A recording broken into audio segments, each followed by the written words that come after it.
An acute Crohn's flare is a biological flashpoint. The intestinal lining is rapidly engulfed by aggressive, localized inflammation. The primary objective of the NICE clinical guidelines for Crohn's disease is to achieve and then consistently sustain disease remission. Treating the pharmacological approach as a single, continuous trajectory is a common clinical misconception. Care involves two phases: an aggressive induction phase to halt the inflammatory spike, followed by a maintenance phase to stabilize the baseline. The tools used to drive that red line down differ entirely from those keeping the blue line flat. To navigate this, the guidelines utilize a highly structured decision matrix, a strict algorithm for escalating and de-escalating therapies based on precise biological markers.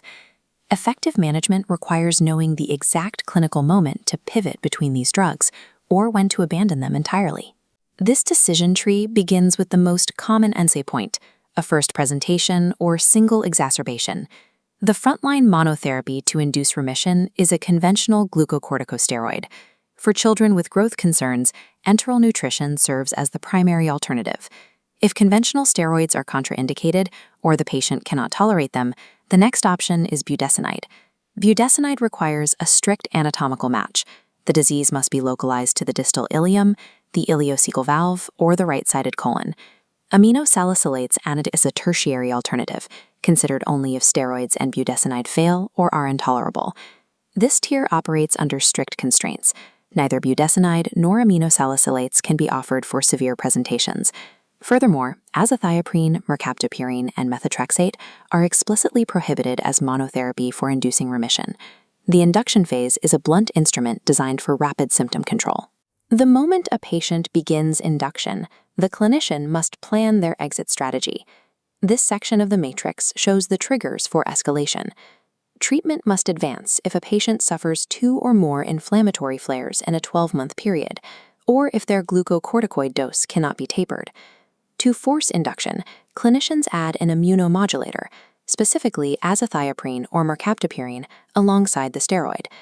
Before prescribing these drugs, clinicians must pass a mandatory roadblock, assessing TPMT activity. If deficient, azathioprine and mercaptopurine are strictly contraindicated. The pathway then redirects to methotrexate as the add-on therapy.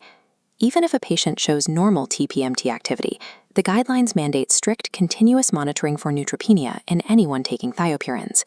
Escalating to immunomodulators shifts the clinical burden toward the rigorous management of secondary drug toxicities.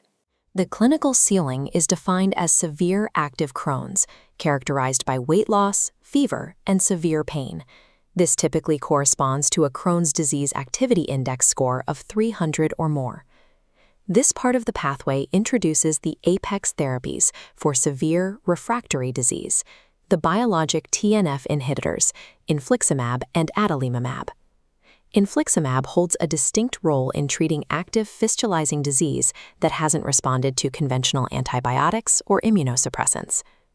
When initiating these drugs, clinicians are instructed to discuss the uncertainties regarding their long-term comparative effectiveness when used as monotherapy versus combined with an immunosuppressant.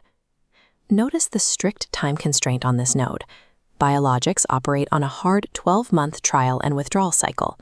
Ongoing treatment past this barrier is only permitted if there is clear biological, symptomatic, or endoscopic evidence of active disease. For patients who achieve a stable clinical remission, the strict guidelines mandate a trial withdrawal from the biologic entirely. Biologics serve as a temporary intervention, requiring objective proof every 12 months to justify their continued application. Once remission is achieved, the strategy pivots. The focus moves from putting out the fire to fireproofing the house. This section illustrates the hardest rule of the maintenance transition. Conventional glucocorticoid steroids and budesonide are entirely crossed out and never used for maintenance. The primary pillars of maintenance monotherapy are the thiopurines, azathioprine or mercaptopurine. Methotrexate is highly restricted in this phase. It is reserved exclusively for patients who required it to induce remission or who have already failed or cannot tolerate thiopurines. The algorithm also includes a specialized maintenance scenario, the protocol following a complete macroscopic surgical resection of ileocolonic disease. In this specific post-surgical window, The recommended pharmacological pairing is azathioprine, combined with up to 3 months of post-operative metronidazole. Following macroscopic resection, there are 2 strict contraindications. Neither biologics nor budesonide can be offered to maintain remission. Entering maintenance requires a deliberate step-down, actively stripping away the most powerful short-term tools in favor of steady, localized control. There is a pervasive ecological options have failed. This model highlights a specific anatomical exception, disease limited strictly to the distal ileum. For distal ileal disease, surgery should be considered early in the course of the condition as a direct primary alternative to medical treatment. This is especially critical for children and young people, where refractory localized disease is actively causing growth impairment. For localized structural complications, specifically single strictures that are short, straight, and accessible via colonoscopy, minimally invasive balloon dilation is recommended. For localized structural damage, surgical precision often yields better long-term stability than endlessly escalating systemic immunosuppression. This overarching diagram displays the complete Crohn's decision matrix, mapping the entire architecture from steroid induction to targeted surgical strikes. The integrity of this matrix relies on absolute adherence to its safety checkpoints, specifically the TPMT assessment dates and the 12-month biologic withdrawal trials. While the pharmacological framework is rigid, secondary surveillance is applied dynamically. Bone mineral density checks, for example, are not routine. They are reserved for patients with specific risk factors, like a low BMI or repeated steroid use.